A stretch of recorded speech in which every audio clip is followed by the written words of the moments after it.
사람 추천도 제품 PPL도 심사숙고해서 해야 합니다. 사람이 신뢰를 쌓는 데에는 여러 해가 걸리지만 그것이 무너지는 데에는 한순간이라는 거 왜 모르시나요? 선생님, 어제 뭐 보셨어요? 저희 손녀가 초등학교 1학년인데 작은 규모의 수영대회에 나가서 메달을 땄어요. 제일 먼저 도전한 자유형 성적이 좋지 않아서 그런지 울먹울먹 하고 있더라고요. 그래서 제가 다가가서 무쇠소녀단 언니들 포기하지 않고 최선을 다하는 거 봤지? 열심히 하면 너도 할 수 있어. 하지만 힘들면 안 해도 돼. 괜찮아. 이렇게 다독이고 돌아왔습니다. 그랬더니 배영에서 메달을 딴 거예요. 집에 돌아오는 길에 아이가 계속해서 무쇠소녀단 영상을 찾아보더라고요. 작든 크든 무쇠소녀단이 아이에게 긍정적인 영향을 준 거, 동기부여가 된 거 맞죠? 그런가 하면 박나래 씨 유튜브 채널에 TVN 정연이 홍보차 라미란 씨하고 정은채 씨가 출연을 했는데요. 정은채 씨가 무쇠소녀단에게 많은 자극을 받았다고 하더라고요. 그렇죠. 바로 이런 게 방송의 순기능입니다. 모름지기 방송은 이래야 해요. 내가 방송에서 하는 말과 언행이 어느 누군가에게 도움이 되는가 아니면 오히려 해를 끼치는가 방송하는 사람들 생각이라는 걸 좀 하면 좋겠습니다. 방송에 등장하는 간접 광고, 즉 PPL, 광고비를 받았다는 사실을 방송에서 밝히기만 하면 이제는 불법이 아닌지라 광고가 난무해도 그러려니 할 수밖에 없는데요. 해도 너무한다 싶을 때가 있어요. SBS 플러스 나는 솔로에도 PPL이 등장했습니다. 마치 유튜브 채널처럼 오프닝에 제품 광고를 했는데요. 더 나아가서 방송 중간에도 제품 홍보를 하더라고요. 아무에게도 선택을 받지 못한 출연자는 고독정식, 즉 짜장면을 먹는 게 지금까지 룰이잖아요. 그런데 짜장면 대신에 갑자기 곱창 도시락을 먹는 거예요. 짜장면은 나는 솔로의 상징 같은 건데 스스로 특색을 버린 거죠. 얼마 전에 제가 연예인들이 너도 나도 질세라 유튜브 시장에 뛰어들고 있다. 특히 TV 예능 반응이 예전만 못하다 보니까 어떻게든 자기 살 길을 찾느라 아주 난리들이다.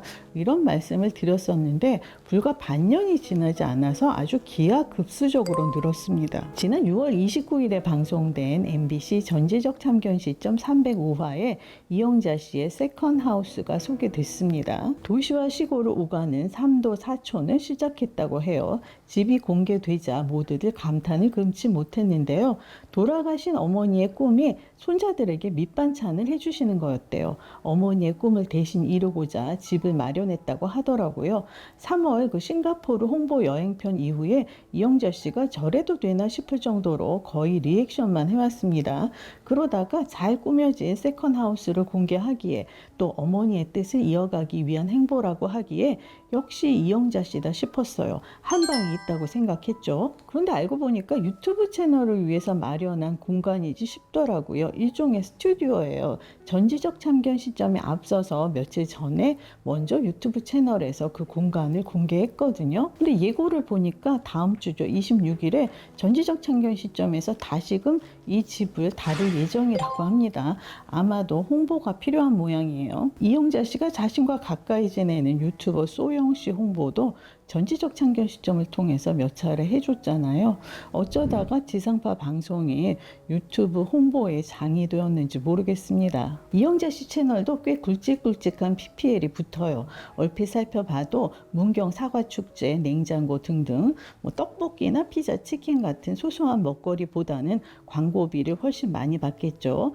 연예인 중에 가장 PPL이 잘 들어오는 채널이 정재영 씨와 최하정 씨 채널이 아닐까 해요. 정재영 씨의 경우 영상 하나당 몇 천씩 받는다고 하더라고요. 아니 그냥 유튜브 하려고 겸사겸사 마련했다 이러면 될 일인데 돌아가신 어머니 얘기로 눈물바람까지 하면서 왜? 아니 뭐 영 아닌 말도 아니지만요. 10월 9일 라디오스타 885화에 이경규 씨가 출연했습니다. 명목은 넷플릭스에는 코미디 리벤지 홍보차 나온 건데요. 중간중간에 유튜브 얘기를 자꾸 하더라고요. 하기사 홍보하기에 라디오스타만한 곳이 없기는 합니다. 이렇듯이 너도 나도 질세라 유튜브 시장에 뛰어들지만 그렇다고 자신만의 특색 있는 기획은 그다지 눈에 띄지 않아요. 대부분이 토크쇼 형식인데 음주 방송이나 요리를 해서 같이 먹는 식이죠. 신동엽 씨는 TV의 인생 술집을 그대로 끌어왔고요. 그 이후에 비슷한 형태의 채널이 우후죽순 등장했습니다. 부어라 마셔라 하다가 급기야 만취 상태에 이르기도 해요. 뭐 어때요? 개인 채널인 것을 말 그대로 안 보면 그만인 것을. 문제는 유튜브는 수지 타산이 맞지 않기 때문에 협찬, PPL을 받아야 운영이 된다는 거예요. 조회수가 10만이면 유튜브 광고 수익은 20만 원 정도예요. 그러니까 조회수가 100만이 나와도 200만 원 정도 수익이 입금이 된다는 얘기예요. PD도 있고 작가도 있고 카메라, 편집자도 있을 텐데 턱없이 부족한 액수잖아요.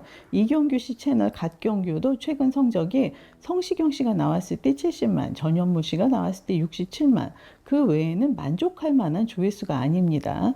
영상 하나당 100만 원 수익을 올리기 버거운 상황인 거예요. 아시다시피 요즘 연예인 채널의 대다수가 상부상조, 서로 돈 안 받아가면서 출연해주는 상황이잖아요. 특정 영화나 드라마 홍보 외에는 한마디로 제살 깎아 먹기예요. 이런 식의 돌려막기가 언제까지 가능할지 모르겠습니다. 이해는 해요. 그러려니 합니다. 하지만 그날 생전 처음 보는, 써보지도 않은, 먹어보지도 않았던 제품을 건강보조식품 같은 거 입에 넣고 손에 들고 칭찬을 남발하는데 그건 정말 너무하잖아요. 당신들이 그럴듯하니 칭찬을 늘어놓는 바람에 해당 제품을 사는 사람도 분명 있을 텐데 그건 마음에 걸리지 않나요? 전지적 참견 시점 315화에 뷰티 크리에이터 이사배 씨가 출연했어요. 이사배 씨도 유튜버인 만큼 협찬 광고, PPL이 주 수입원이겠죠. 그런데 본인이 사용해보고 마음에 들지 않으면 일체 응하지 않는다고 해요. 또 다른 제품을 홍보하고 있다면 동종의 제품은 받지 않는다고 하고요. 소신이 상도가 있는 거예요. 무턱대고 불나방처럼 유튜브에 뛰어든 연예인들 제품 광고를 해야 하는 건 이해하지만 이사배 씨에게 제발 한 수 배우세요. 얼마 전에 모임에 갔다가 H형 목베개가 훨씬 좋다는 소리를 듣고 저도 구입을 했어요. 검색을 해보니까 가격이 10만 원대부터 2만 원대까지 천차만별이더라고요. 저는 2만 원대 저렴한 제품을 구입했습니다. 이렇게 생겨서 H형 목베개예요.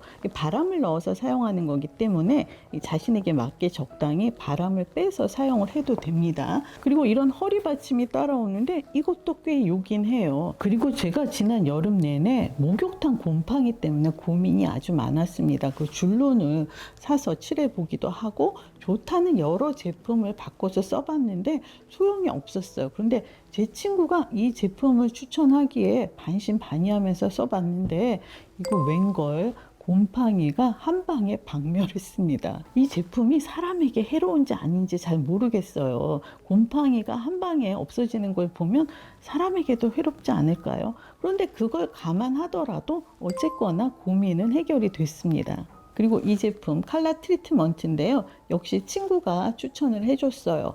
검색을 해보면 여러 제품이 나오는데 효과는 다 비슷하지 않을까요? 새치가 있으신 분들 머리를 감고 나서 그 새치 부분에 이 칼라 트리트먼트를 바르고 그런 다음에 뭐 샤워를 하거나 목욕탕 청소를 하거나 그런 다음에 머리를 감으면 그 염색하는 텀을 늘릴 수가 있어요. 한 달에 한 번 하던 걸 한 달 반 또는 이제 2달에 한 번 하게 되는 거죠.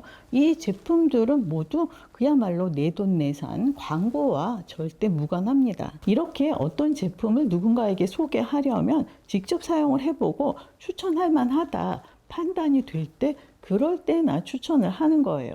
저는 이렇게 유명 맛집을 찾아가서 음식이 나오면 일단 사진을 찍습니다.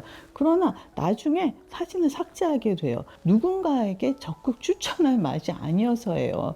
그 입맛이나 취향은 사람마다 저마다 다르잖아요. 그런데 혹시 제 글을 보고 제 말을 듣고 찾아갔다가 낭패를 보시는 분이 있으면 어떻게 해요? 개그맨 이무일 씨가 자신의 채널에서 과장 광고를 했다고 합니다. 가발처럼 빽빽해 빽빽해진다, 이렇게 잘 자란다, 잔머리가 올라온다, 이런 표현을 했다고 하네요. 눈앞에 눈이 먼 거예요. 말이 좋아 과장이지 이걸 사용했더니 머리숱이 갑자기 빽빽해진다, 이건 거짓말이잖아요. 얘기가 옆으로 새는데요. 폭행 방조건으로 최근에 뉴스에 오르락 내리락한 그 가수 제시 씨, 그리고 앞서 말씀드린 과장 광고건으로 문제가 된 이무일 씨, 모두 MBC 놀면 뭐하니에 올해 나왔습니다. 일명 키링들을 제외하면 유재석 씨가 챙긴 몇 안 되는 사람들이에요. 제가 살아보니까 미래가 시그널을 보낼 때가 있더라고요. 매사 조심해야 할 시점이지 싶습니다. 사람 추천도 제품 PPL도 심사숙고해서 해야 합니다. 요즘 연예인들이 방송에서 또 유튜브 채널에서 특히 식품 PPL을 쉽게 많이들 하시는데 제작진이 시켜서 하는 거겠죠. 그런데 해당 제품이 문제가 되면 그때는 어쩔 거예요. 사람이 신뢰를 쌓는 데에는 여러 해가 걸리지만 그것이 무너지는 데에는 한순간이라는 거 왜 모르시나요?